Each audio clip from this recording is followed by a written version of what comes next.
भविष्य तुम्हारा क्या है? इच्छा मृत्यु का। हाँ, अरे जिनके मुट्ठी में आ गई इच्छा मृत्यु का वरदान मिल गया, उनके लिए विनाश है क्या? हाँ? अकाल मूर्त और अकाल तख्त क्यों बोला है? तुम्हारी मुट्ठी में होनी चाहिए क्या? इच्छा मृत्यु।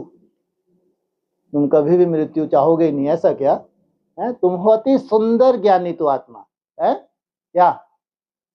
अति सुंदर ज्ञानी तो आत्मा हो जिनकी मुट्ठी में क्या आ गया? इच्छा मृत्यु का वरदान आ गया। असुरों की तरह नहीं आया। वो असुरों ने क्या किया था? ढेर तपस्या की मृत्यु को जीतने के लिए, है? क्योंकि हमको लो बहुत लंबा जिएंगे, जन्म जन्म इतना बना, उन्होंने सदियों का ही फैसला कर लिया था कि हमने तो अमर भाव का वरदान ले लिया ब्रह्मा जी से, महादेव जी से, ये तो कपटी है, अब हम अमर बन गए।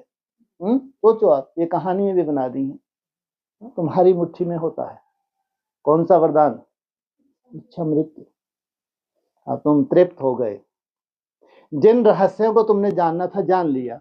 अब क्या उनको दोहरा दोहरा दोहरा के खुश होते रहोगे क्या?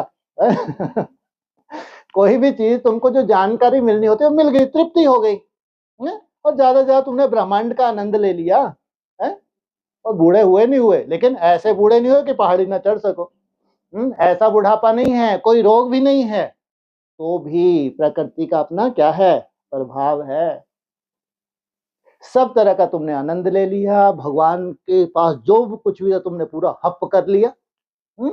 भगवान के इतना करीब तुम गए, प्रैक्टिकल, जो दुनिया कल्पना भी नहीं कर सकती। फिर उनकी कल्पना शास्त्रों में निकली है, ज्योति ज्योत समाना है, ब्रह्म में लीन होना है। ये कहाँ से निकला है? तो जरूर संगम युग में क्या है तुम्हारा? हाँ, ये एक्स्ट्राऑर्डिनरी तुम्हारा पार्ट है। अब तृप्ति हो गई। अब तुमको क्या दिख रहा है? हैं? हाँ, अब तुमको न्यू बर्थ अपना दिख रहा है। मुरली में बोला है ना, तुमको पहले ही साक्षात्कार हो जाएगा शरीर छोड़ने से। कहाँ तुमको जन्म लेना है, और तुमने साक्षात्कार कर लिया। अब शरीर छोड़ने का समय आ गया। अब इसको क्यों ज्यादा लटकाओ दुम्ब को? भले ही दुम्ब में कोई तकलीफ नहीं है, लेकिन वो जो दिख रहा है तुम्हारे कुल में, तुम्हारा जहां जन्म होना है, सोचो वहां से फिर क्या होने वाला है? अरे हाँ, जो जा रहे हो वहां भी गर्म महल है, कोई तकलीफ नहीं है, हैं? 4-5 मास में अंडरग्राउंड धुन लगी है निराकारी स्टेज की, जब बाहर आओगे तो कला एज इट इज। तो तुम्हारा शरीर छोड़ना और जन्म लेना, इसलिए मुरली में ही बोला हुआ है। लेकिन तुम्हारा मकसद पूरा हो गया।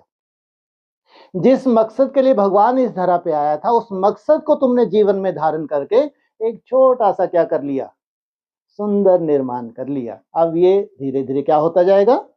हाँ, इस संगठन में कहो, इस दुनिया में वृद्धि होती जाएगी, और जो 800 करोड़ आत्मा में से जो भी बची हैं वो धीरे धीरे खत्म होती जाएगी। तो ये है परमात्म मिशन। इस परमात्म मिशन के लिए लाखों ब्राह्मण हैं, उनमें से भगवान ने अगर हमको चुना है, हम कितने भाग्यशाली हैं।